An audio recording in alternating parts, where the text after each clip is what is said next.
Good morning, students. Welcome to your class. आप सभी 12वीं वाले जो बच्चे हैं इन सभी के बेटा आप सबकी पोएम जो है वो चली हुई है कीपिंग क्वाइट, पेब्लो नेरूडा की लिखी हुई। इसमें जो कवि है वो इसमें हमारे को एक कुछ समय के लिए अपने सारे के सारे जितने भी हमारे काम हैं उन सब को कुछ समय के लिए सस्पेंड कर देने की सलाह देता है। उसके ऊपर ये कविता है। इसको हम कर चुके हैं। इसकी कॉम्प्रिहेंशन जो है वो चली हुई है। इसके 2 स्टैंजास बाकी बचे हैं। उन दोनों स्टैंजास को आज हम लोग करते हैं। ये स्टैंजास जो हैं आपको इनको आपको फेयर नोटबुक के अंदर भी लिखना है और इनके जो आंसर्स जो आप करने क्वेश्चन आंसर्स वो भी आपको फेयर नोटबुक के अंदर करने हैं बेटा।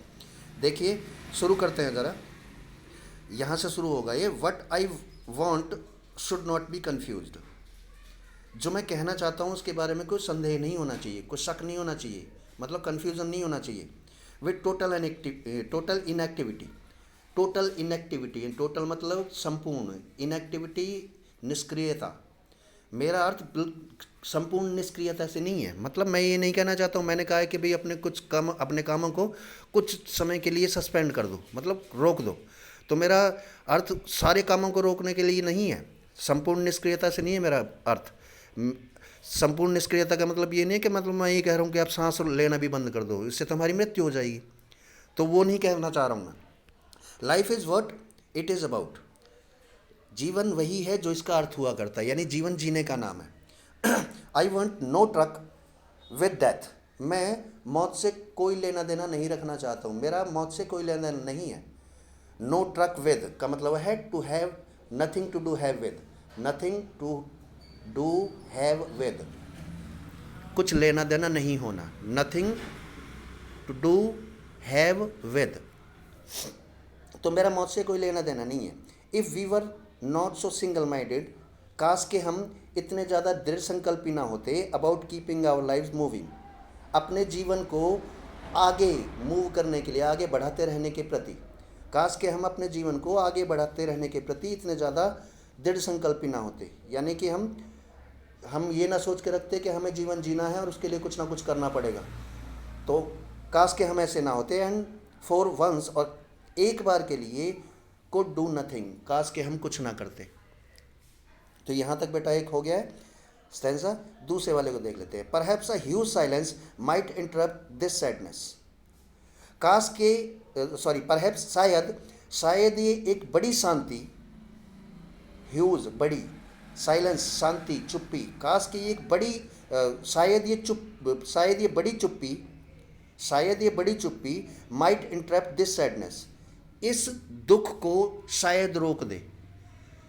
शायद ये बड़ी चुप्पी इस दुख को रोक दे। इंटरप्ट का मतलब टू इंटरवीन, इंटरप्ट का मतलब होता है टू इंटरवीन, दखल देना, रुकावट पैदा करना। काश शायद ये बड़ी शांति इस दुख को शायद रोक दे। कौन सा दुख? Of never understanding ourselves, हमें अपने आप को ना समझने की, कि हमारे पास इतना ज़्यादा हम काम करते हैं कि हमारे पास खुद को अपने आप को समझने का समय नहीं है कि हम क्या करते हैं, क्या गलत है, क्या सही है, ये समझने की हमारे को समय नहीं है। तो काश ये जो बड़ी जो शांति है, शायद ये दुख है हमारा कि हम अपने आप को नहीं समझ पाते हैं, शायद ये इस दुख को शायद ये ख़त्म कर दे। End of threatening our cells with death, और अपने आप को जो हमें मौत से जो हमारे को धमकियाँ मिलती रहती हैं, यानी कि कभी भी हमारी मृत्यु हो सकती है, ये हमें हमेशा हमारे सामने चैलेंज रहता है कि कभी भी हमारी मौत हो सकती है ना। तो ये जो मौत से जो हमें धमकियाँ मिलती हैं, जो हम मौत हमारी कभी भी हो सकती है, ये जो हमें धमकियाँ मिलती हैं, शायद ये जो दुख है हमारे को, ये भी शायद इस शांति से हमारे को, ये जो हम सारी की सारी चीज़ों को रोक देंगे, ये जो शांति है इससे शायद हमारे को रुकावट पैदा कर दे। ये जो शांति है, यानी कि हमारे को मौत से धमकियाँ मिलनी बंद हो जाएं शायद। Perhaps the earth can teach us, शायद पृथ्वी ही हमें समझा सकती है। And when everything seems death, कि जब हमें सब चीज़ें मृत महसूस होती हैं, यानी कि सब चीज़ें ख़त्म हो गई हुई महसूस होती हैं। And later proves to be alive, और बाद में सिद्ध होती है, पृथ्वी जो है हमें सिद्ध करके दिखाती है कि सारी की सारी चीज़ें बिल्कुल सही हैं। यानी कि हम जब सोचते हैं कि हमारा तो सब कुछ खत्म हो गया, अब हमारे लिए कुछ नहीं है जीवन में, लेकिन बाद में पृथ्वी हमें ये दिखा देती है कि तुम्हारे लिए सब कुछ यहाँ पे पृथ्वी पे ही इस जीवन को जीने के लिए सब चीज़ें यहाँ पे उपलब्ध हैं। ठीक है। Now I will count up to 12, और अब मैं 12 तक गिनूंगा, and you will keep quiet, और तुम शांत रहोगे, आप सभी शांत रहेंगे, एंड आई विल गो, और मैं यहाँ से चला जाऊँगा। ठीक है बेटा, ये 2 स्टैंजाज हैं जो कि आपको ये अभी मैं दे रहा हूँ, और ये दोनों के दोनों स्टैंजाज हैं। मैंने जो बताया, यहाँ एक तो यहाँ से शुरू होगा, और दूसरा ये perhaps the a huge silence, शायद एक बड़ी शांति, ये यहाँ से शुरू होगा। ये हमें करना है, और इसके क्वेश्चन जो है मैं वो आपको इसमें दे रहा हूँ। ये देखिए ज़रा, फ्लेमिंगो की आपकी पोएम चल रही है कीपिंग क्वाइट, और पैब्लो नेरूदा की। तो देखिए फर्स्ट कॉम्प्रिहेंशन जो है, जो तीसरी हम करने वाले हैं, इसको ज़रा मैं बता रहा हूँ। देखिए व्हाट आई से लेकर के डू नथिंग तक। देखिए पहला क्वेश्चन देखिए इसमें, what does the poet intend to say, कवि जो है वो क्या कहने की इच्छा रखता है, मतलब क्या कहना चाह रहा है वो इस स्टैंजा के अंदर। तीसरे स्टैंजा की बात हो रही है।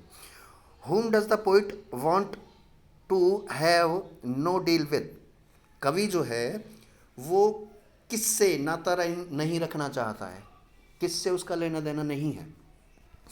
तीसरा क्वेश्चन देखिए, life is what is life according to this stanza, इस स्टैंजा के हिसाब से जीवन क्या है।